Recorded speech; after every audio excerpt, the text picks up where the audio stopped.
Welcome back to Boruto Anime Review, episode 134. This 30th episode, I know this is Urashiki.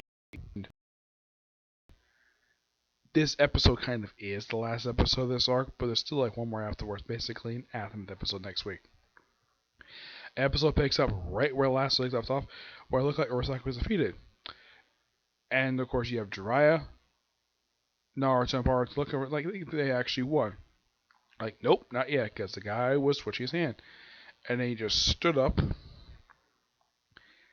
And he's like, because he goes kind of crazy, removes one of his eyeballs, and then he swallows it, opens up this weird dimensional thing, steps through, and he kind of looks like, not Kagura per se, more like how Mandara looked when he was the host of the Ten Tail Beast. Yeah, where his face is like little like lines, he's got like little ears, like he's a freaking like bunny, whatever. Yep. And at that point, it becomes a lot more serious. He goes freaking nuts. Like he's able to block Rasengans, and of course then Sasuke, of course, gets somewhat healed by Sakura, and of course she's knocked out. I don't think he knocks her out himself. I think she just basically falls over because all the chakra she had to basically use to restore him. Though he's still kind of wounded, and then he's able to basically participate in the battle. And of course, at one point you had Naruto, because you have Jiraiya getting seriously hurt, not killed per se, not killed, and that's when his tail beast cloak activates and goes particularly almost going freaking crazy, creating his tail beast bomb. Doesn't do anything to Urashiki, and then Boruto reaches out to him, takes him a little bit. Eventually, they decide to turn the tail beast bomb into a giant Rasengan, and combine that with Jiraiya's own Rasengan, which is more perfect Rasengan, and of course, you also have Sasuke first using Amasaru in the battle before this. You have the Black Fire, which is associated with his eye, and of course, using Chidori. Yeah, I know it's Chidori, but for some reason, it's kind of a new lightning attack, or it's called Karin. I mean, did he name this particular move after a woman who was obsessed with him for years? Who was also the midwife, who was also kind of the godmother to his only daughter? It's possible, yes. And then they pretty much he thanks to these three big attacks, Urasaki is sent up into the atmosphere and he just explodes. Yep. And on minor subplot, you have Konohamaru and his gang trying to figure what the heck is going on. They don't believe it because of the little kids, and then of course Shikamaru overhears, and apparently him, Ino, Choji, Kiba, and Shino decide to go out and investigate this. And I'm like, okay, you have all these people here, but no Tenten, no Neji, no Rock Lee, and no Hinata. It's like you have most of the Hidden Leaf 11, except for about 4 people. Yeah, which is kind of weird. You have like 5 people. Okay? It's particularly weird.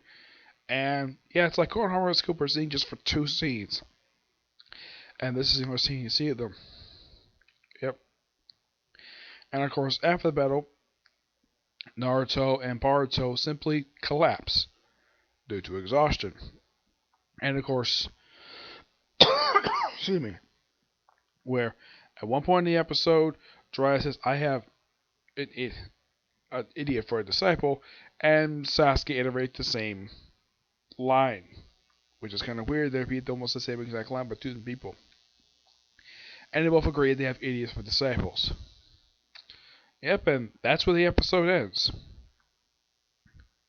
This episode was really good. It did finally eliminate this loose thread that had been hanging since like episode 70.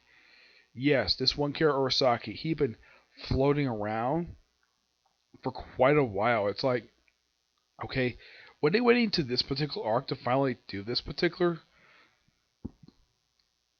excuse me, due to a return of this character. I mean, aside from like prior to him appearing in this very arc, his last known appearance was actually back in the tuning exam thing, and they've been searching for him, but there was no mention of him at all. It's like, did they completely forgot this character existed? That's what I kind of felt as though, basically. Now, that's basically like if you watch the anime, it feels as though the writers somewhat forgot about this character for quite a while. I mean, it wasn't until like they did have that one Aftermath episode when I led into me the Experience arc when I mentioned about this guy looking for him, and then nothing about this character until the episode where Shikadai was promoted to Chonin. After that, more nothing, not even a blip of the character. Well, that was until he popped up in an arc that featured the return of Sasuke for the first time in about 10 episodes. And then he, simply put, basically was part of that arc. He kind of took a break for like a couple episodes. It came back, and then of course they went back in time for this particular awesome, really good arc so far. I would say, even though next week is technically the kind of like the epilogue. Doesn't think this episode is technically the final episode. It's technically the conclusion, while the next one's the epilogue. Mm-hmm. Yes, I think overall for this arc, it's really good. Um, I think the only arc's only weakness is the fact that the character Tenten is reduced to a one clip cameo. Yeah, Tenten, one of the most important characters, one of the main characters of the original series, and she's reduced to a cameo. She didn't appear in this episode. Heck, Rock Lee was featured in the previous episode, featured all these characters, but not Tenten. Nope. It's almost like though the creators kind of forgot she existed. Because that's kind of thing with Tenten in this particular series, is that I think the writers simply forgot about this character for a long time. I mean, her first appearance in this series was during the shooting exam arc, and then after that, she didn't pop up again until the parent-child arc, and then she still for Ninja Scrolls, and then here in this arc for like one scene cameo.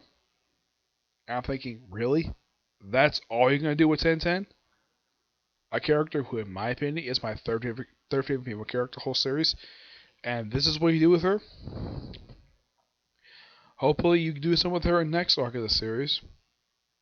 Yeah, because if you look at it, like, because it seems as though that you don't get a lot of, like, characters get, like, from the previous series that have focus in the series.